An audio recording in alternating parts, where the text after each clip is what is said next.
C'était il y a un an, les sportifs de la région nous faisaient vibrer lors des Jeux Olympiques et Paralympiques. Un an après, qu'en est-il? Est-ce que la médaille a changé leur parcours? Quels sont encore les effets de cette victoire dans leur quotidien de sportifs notamment? Direction le ring avec Jamili Dini à Boudoumoise et on débute avec Antoine Perel, para-athlète médaillé de bronze en septembre dernier.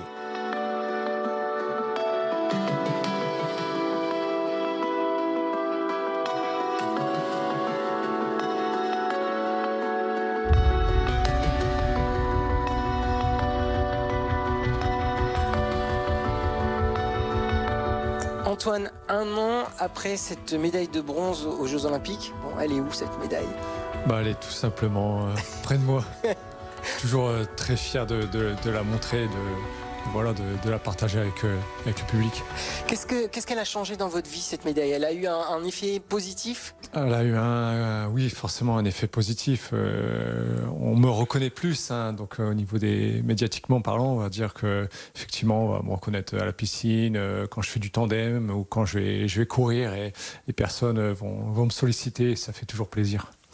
Oui, vous êtes reconnu à tel point qu'il y a eu une salle qui a votre nom maintenant à l'Aventis, si je ne dis pas de bêtises. C'est exactement ça. Alors je suis très très fier qu'on m'ait proposé que mon nom porte une salle de sport, quoi. Donc non, franchement, c'est le Graal pour un sportif d'être reconnu avec le nom d'une salle de sport. Au niveau du travail, on vous laisse à 100% vivre de cette passion? C'est ça, je suis salarié de France Travail, donc France Travail me détache à 100%. Donc encore une fois, je remercie mon employeur France Travail. On verra un petit peu tout le matériel que vous avez. Ça coûte combien tout ça? Alors, ça chiffre, une année sportive, c'est à peu près 80-85 000 euros l'année. Le tandem, ça change tous les 2-3 ans, donc c'est un budget entre 20 et 25 000 euros juste pour la partie tandem. Après, il y a la combinaison néoprène qui coûte entre 800 et 1000 euros. Donc, les baskets à changer régulièrement, puisque j'ai pas d'équipementier malheureusement, donc tout ça, c'est un coût. Voilà, donc pas d'équipementier, pas de sponsor, c'est pas... Maintenant que vous avez une médaille, c'est pas plus facile? Alors au niveau sponsoring, c'est pas forcément plus facile. Je suis quand même bien soutenu par la Caisse d'épargne depuis maintenant 2020. Donc je suis très très content et c'est un des seuls partenaires financiers qui m'a fait confiance. Il y a 2 ans, il y a Citrus qui est arrivé aussi en tant que sponsoring financier. Ça veut dire que après cette médaille, les sponsors sont pas venus vers vous, ou alors c'est vous de faire les démarches?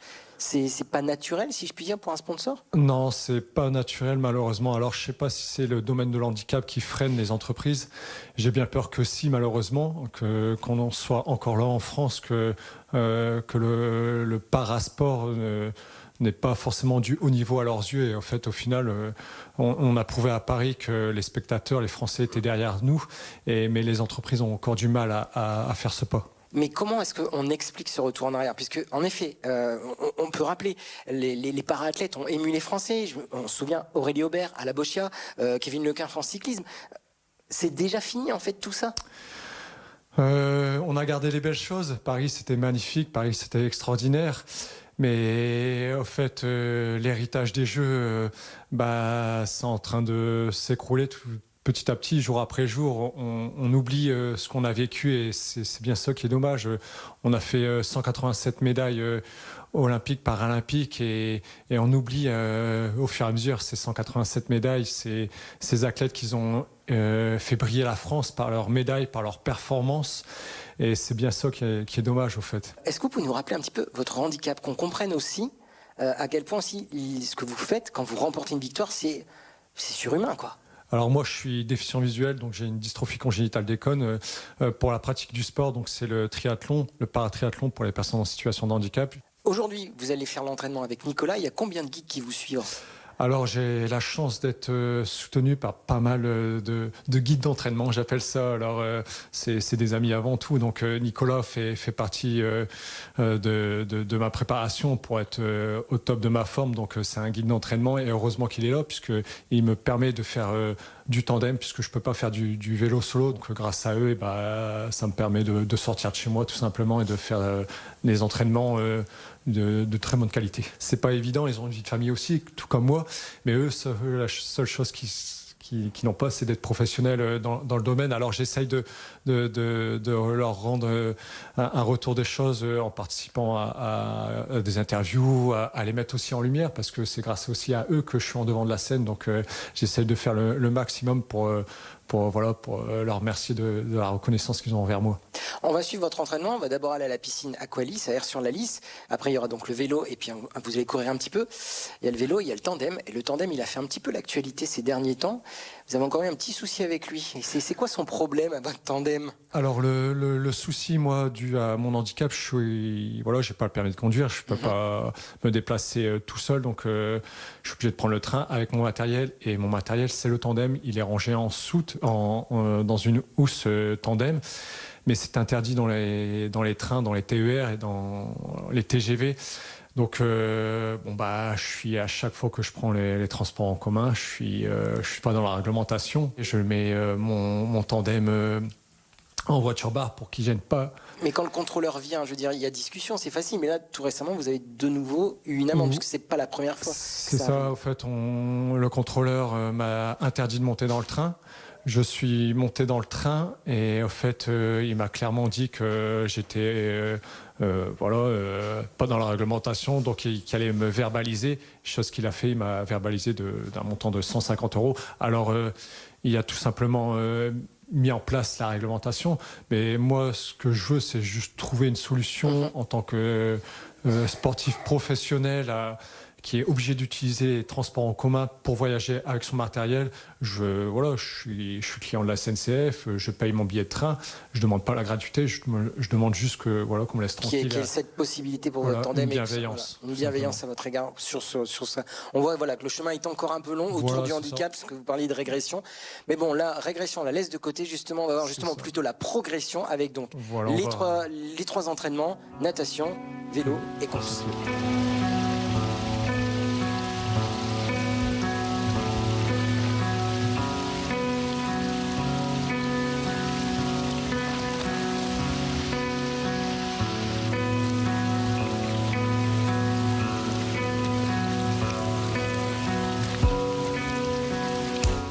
C'est un quatrième sport aussi, il faut s'entraîner à l'enlever le plus rapidement possible pour pas perdre de temps. Donc c'est pour ça que des fois à la piscine, je mets la combinaison et je m'entraîne à nager avec et à la retirer le plus rapidement possible.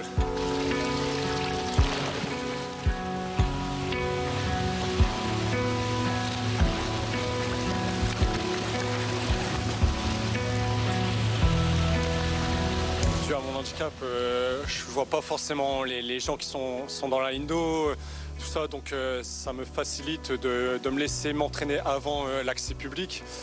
Donc faut mettre ça en place.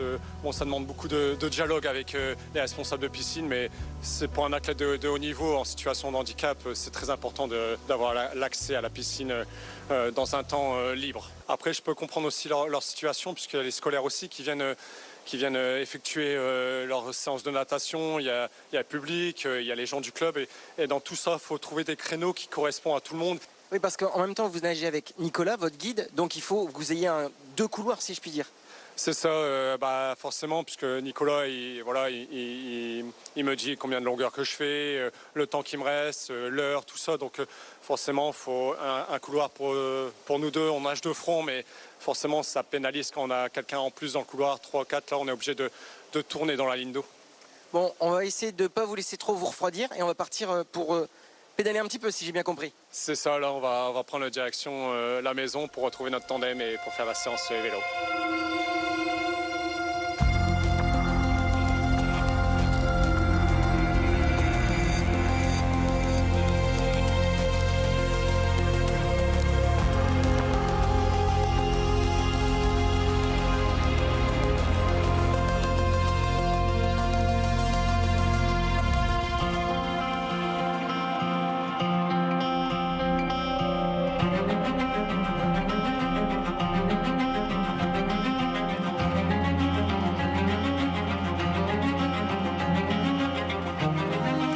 c'était une petite partie un peu plus tranquille au niveau de la course. Mais alors, quel est votre rôle sur les 3 disciplines du triathlon, du paratriathlon avec Antoine? C'est pouvoir tout simplement l'aider, je veux dire, dans les 3 disciplines à améliorer sa synchronisation et le ramener vraiment dans un pic de forme juste avant les compétitions. Et donc, au niveau, par exemple, la piscine, qu'est-ce que vous allez devoir faire avec lui? Là, pour la course, vous êtes liés, si je puis dire, l'un à l'autre. Et puis, au niveau du tandem, comment ça fonctionne? Au niveau du tandem, c'est énormément de synchronisation et du dialogue pour indiquer la droite, la gauche, quand est-ce qu'on déchausse, tout ça. Donc, c'est énormément d'oral, on va dire. Après, à la piscine, c'est l'accompagner dans ses lignes d'eau parce que il y a un champ visuel diminué. Et la course à pied, pareil, c'est de l'aider dans tout ce qui est les synchronisations, tout ça.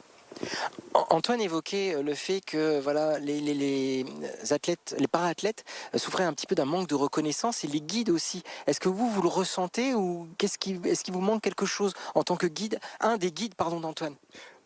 En question reconnaissance, moi j'ai toute la reconnaissance d'Antoine et c'est aujourd'hui, c'est le bonheur que j'ai, c'est l'amitié que j'ai avec lui, la reconnaissance qu'il a envers moi. Après, j'attends pas plus de reconnaissance, je veux dire, d'autres organismes. Quand il monte sur un podium, c'est ça la récompense qu'il me donne en fait. Antoine, on vous a suivi donc sur votre préparation complète, mais à l'origine, vous étiez plutôt lancé dans le para-athlétisme et le saut en longueur. Vous avez même concouru à Pékin en 2008. Alors, pourquoi est-ce que vous avez changé et qu'est-ce que ça vous a apporté, le saut en longueur en para-athlétisme, pour le paratriathlon?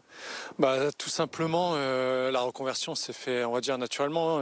Suite à ma non-sélection aux Jeux de Rio, j'ai décidé de tourner la page après plus de 10 ans en para-athlétisme. Et je me suis tourné vers le paratriathlon parce que j'ai un copain qui pratiquait et il m'a dit tiens, essaye. Et puis au fait de fil en aiguille, j'ai pris goût et j'ai pris beaucoup de plaisir dans ce que je faisais, même si je suis pas nageur de base, il fallait beaucoup travailler. Et puis c'est devenu naturellement. Et puis au bout de 3 ans, j'ai décroché ma première sélection au championnat du monde en 2019. Et puis ça m'a ouvert les portes vers la préparation des Jeux paralympiques. Des Jeux paralympiques, médaille de bronze. Et là, vos prochains objectifs, c'est quoi? Alors, qu'est-ce qui arrive pour vous maintenant? Alors les prochains objectifs à court terme, c'est les championnats du monde le 18 octobre à Wollongong en Australie. Donc forcément l'objectif c'est d'aller chercher la plus belle des médailles. Et à long terme, il y a Los Angeles en 2028. Pour le moment, c'est pas encore dans le viseur. Je prends année par année, je progresse, je prends du plaisir dans ce que je fais. Tant que je suis soutenu par la Caisse, par France Travail, par mes autres partenaires, je continuerai. Et le jour où je prendrai plus de plaisir, je pense que je me tournerai vers ma vie de famille parce qu'elle est très très importante pour moi et sans eux je ne serais pas là aujourd'hui. Donc je tiens à remercier ma compagne, mes enfants, mes amis et ma famille en général pour leur soutien et mes guides aussi d'entraînement pour leur soutien pour me pousser vers toutes ces médailles au fait. Vous poussez vers toutes ces médailles, tous vos amis. On a vu aussi lors des Jeux paralympiques la famille des paratriathlètes qui étaient là tous présents, même ceux qui n'avaient pas gagné de médaille. Donc c'est ça le plus important. Et on va continuer dans le sport, mais cette fois-ci, on passe des paralympiques aux Jeux olympiques avec la boxe et le sportif Djamili Dini Abouzoumouans qui a lui aussi gagné une médaille de bronze. On va voir si également les Jeux olympiques ont changé quelque chose ou si dans son quotidien il y a encore des choses à faire.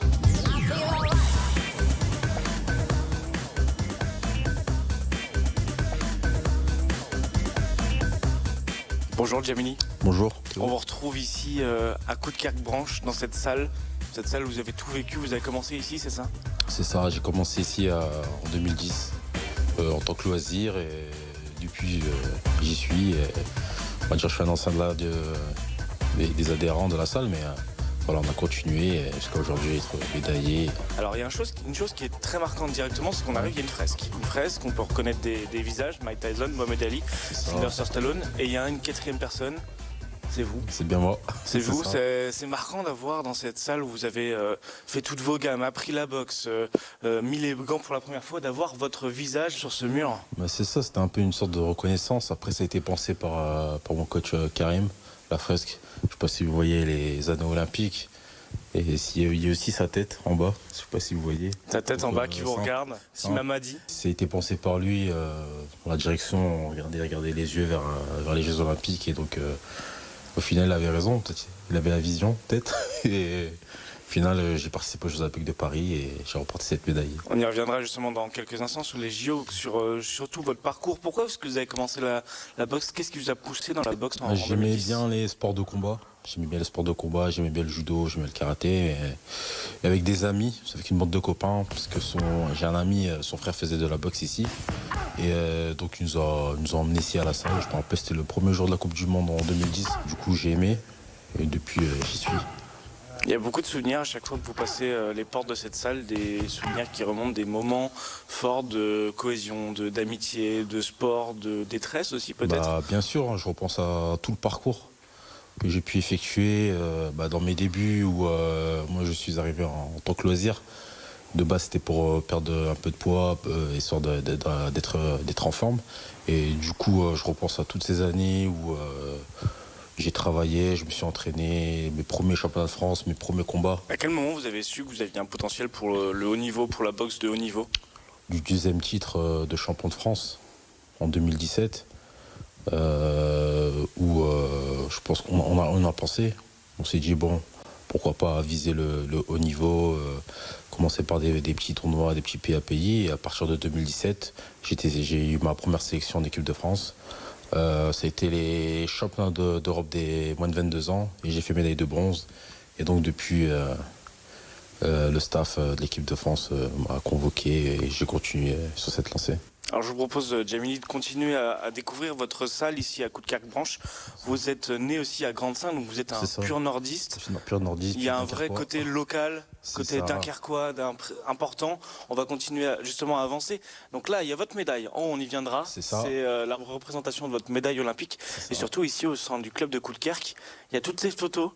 Alors il y a vous évidemment médaillé, mais il y a aussi votre parcours, votre évolution au sein de ce club de Coudekerque. Vous pouvez voir là, c'est le deuxième combat en junior ici à Coudekerque. Et vous pouvez voir mon histoire, l'histoire du club aussi. Donc je suis pas le seul à avoir marqué l'histoire de ce club. C'est justement, on va venir maintenant sur les Jeux Olympiques de 2024 à Paris.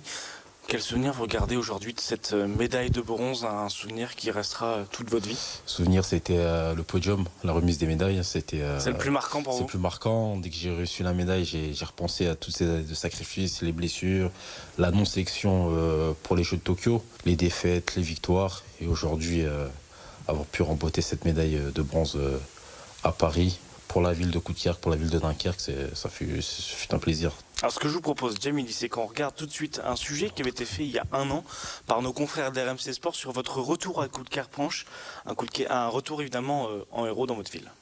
Il est arrivé sous les confettis et les coups de klaxon, preuve d'un changement de statut. Hier, le tout récent médaillé olympique Djamili Dini Aboudou était de retour dans son club de boxe avec une promesse tenue. Ce que j'avais promis, c'est tout donner, j'ai donné le meilleur de moi-même. Et je suis venu avec la médaille de bronze, donc je vous remercie pour le soutien tout au long de cette compétition. Et merci encore. Voilà.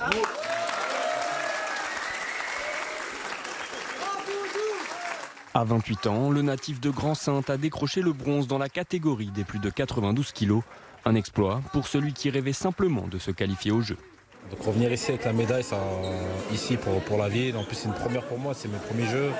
Une première médaille pour la boxe aux Jeux Olympiques ici dans le Dunkerquois. Donc franchement, ça fait plaisir. C'est un honneur d'avoir pu ramener cette médaille. Une médaille qui honore tout un club et sa région. Quand on connaît le garçon que c'est quelqu'un de très humble, très gentil, qui donne beaucoup aux autres. C'est une grande fierté pour nous en fait. J'en ai des frissons.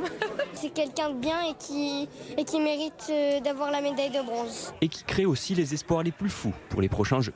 Je lui ai fait un dessin pour l'encourager et pour qu'en 2028 il aille chercher la médaille d'or. Pour l'heure, place au repos et aux vacances pour le boxeur. Viendra ensuite le temps du choix, poursuivre dans le monde amateur ou rejoindre une organisation professionnelle. Rien n'est encore arrêté. Djamili, cette médaille qu'on a vue dans le sujet, vous l'avez avec vous aujourd'hui, vous pouvez nous la montrer. Elle symbolise beaucoup de choses pour vous aujourd'hui. Et là, ça représente sacrifice, l'entraînement, la sueur et tout ça dans une médaille. Donc c'est une fierté, je suis content d'avoir pu remporter cette médaille pour la ville et pour le club et pour moi aussi, pour ma famille. Alors on parle au début de ce sujet qu'on vient de voir d'un changement de statut, que vous allez passer d'un autre statut. C'est le cas. Est-ce qu'aujourd'hui vous sentez que votre statut a changé depuis votre médaille? Ça a changé, oui. Donc je suis un sportif vraiment de haut niveau depuis très longtemps, mais c'est plus le côté reconnaissance où on me reconnaît plus dans la rue, où on me pose des questions, où on me demande comment ça a été les Jeux Olympiques, l'ambiance. Donc ça a été plus de la reconnaissance. Après, au niveau de la statut, du statut de... Si, entre guillemets, si je suis une star ou... ça n'a pas vraiment changé, juste un peu plus de reconnaissance, c'est tout. Et surtout le statut au niveau des sponsors, là ça n'a pas vraiment changé, c'est ça? Vous n'avez pas de sponsor actuellement? Non, pas de sponsor, pas de sponsor, mais en tout cas, on va dire des marques. Non, pas de marque, pas d'équipementier. Et j'en ai parlé déjà, on en parlait déjà avec des sportifs qui disaient que les Jeux de Paris, ça n'a pas vraiment changé. Ça a changé pour certains athlètes hein, comme je sais pas, Teddy Riner, ou Antoine Dupont ou les frères Lebrun qui font du tennis de table. Mais sinon pour les autres non, pour nous ça n'a pas vraiment changé. Après sinon au niveau sponsor, qui me suit toujours, c'est Si Habitat qui me suit depuis 2022. C'est du mécénat, c'est un don que me fait Si Habitat. Mais vous l'expliquez, le fait qu'aujourd'hui vous n'ayez pas d'équipementier, ça s'explique que vous êtes fait partie quand même de la liste des médailles olympiques, c'est compliqué? Ça a toujours été comme ça, les Jeux Olympiques. C'est certaines personnes, certaines sont ciblées, donc c'est pas tout le monde. Vous imaginez, par exemple, Adidas prendre tous les sportifs des Jeux Olympiques, c'est pas possible. Ils ont des cibles, ils ont des athlètes cibles, et donc... je ne fais pas partie, mais c'est tout. C'est difficile d'avoir une marque, c'est très, très difficile, c'est pas tout le monde. Donc en plus, c'est la boxe. La boxe, c'est pas un sport qui est très suivi. Et donc, c'est peut-être pour ça. Dans le sujet, on parle aussi à la fin d'une question sur votre avenir. Alors c'était il y a un an dans ce sujet. Sur votre avenir, est-ce que vous alliez passer professionnel? Vous ne l'êtes pas. Non. Est-ce que vous pouvez nous expliquer aujourd'hui pourquoi vous n'êtes pas un boxeur professionnel? Vous êtes toujours dans la boxe olympique. Je suis toujours dans la boxe olympique parce que déjà j'aime ça, j'aime le sport olympique, j'aime représenter la France, j'aime représenter ma ville. Et aussi parce que j'ai pas été approché par le promoteur, et en France c'est difficile de passer. Tout ça, c'est des manques d'opportunités? Ouais, des manques d'opportunités ou bien... De choix, mais c'est un choix aussi.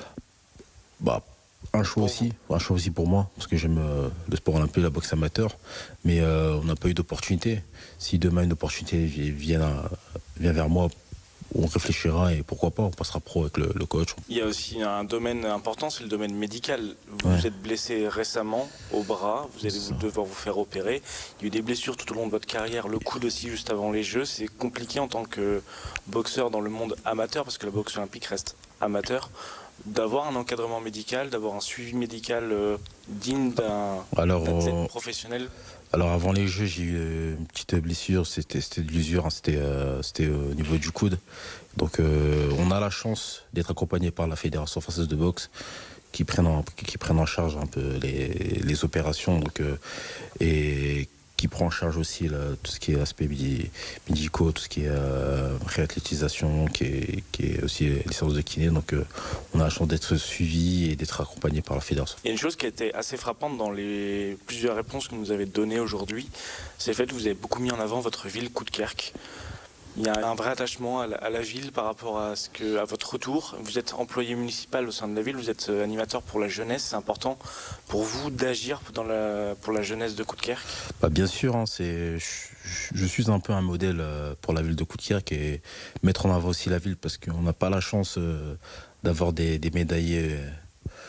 Ça arrive pas souvent et même presque jamais. Donc j'ai eu la chance d'avoir cette médaille de bronze, et pour moi c'est un moyen aussi de mettre un peu la lumière sur la ville. C'est une reconnaissance, parce que si j'ai un emploi à la ville, donc je me dois aussi de représenter au mieux la ville de Coudekerque. J'ai eu certains témoignages de personnes qui sont venues me voir, qui me disent moi j'ai aimé ton parcours, j'ai aimé comment tu parlais dans les interviews, donc pour moi tu es un peu un modèle, donc j'espère que tu vas continuer. Donc c'est toi qui m'as emmené à faire cette voie vers la boxe, et donc j'en ai eu pas mal de témoignages qui me disaient que grâce à toi j'ai commencé à la boxe, je me sens mieux, etc. Donc pour moi je suis comme un modèle, je suis un modèle pour tout le monde, donc je dois donner l'exemple. En tant que boxeur, quelles sont les prochaines échéances à venir pour vous, avec sans doute 2028, les JO Déjà l'objectif 2028, et ensuite c'est de bien se remettre déjà en jambes et se remettre compétitif, de retrouver le haut niveau. Mais pour l'instant on va aller étape par étape, petit à petit, Et en espérant être en forme et en espérant avoir son ticket, déjà être sélectionné pour les qualifications de 2028 déjà. Parce qu'avant ça, il y a des étapes, il va y avoir les France, il faudra montrer que tu es toujours le numéro 1. Donc déjà, retrouver la santé, être performant et ensuite retrouver les chemins du ring. Vous avez hâte? J'ai hâte. Fin aussi. Fin, oui, parce que ça fait très très longtemps que j'ai pas boxé. Merci beaucoup Djamili pour votre temps. Merci. Et puis on vous souhaite évidemment tout le bonheur que vous méritez, évidemment un bon rétablissement aussi pour Merci beaucoup. votre corps. Merci à vous de nous avoir suivis sur BFM Grand Lille et BFM Grand Littoral pour ce numéro des Vies d'en haut. On se retrouve très bientôt avec Emmanuel Calafiore pour de nouveaux numéros.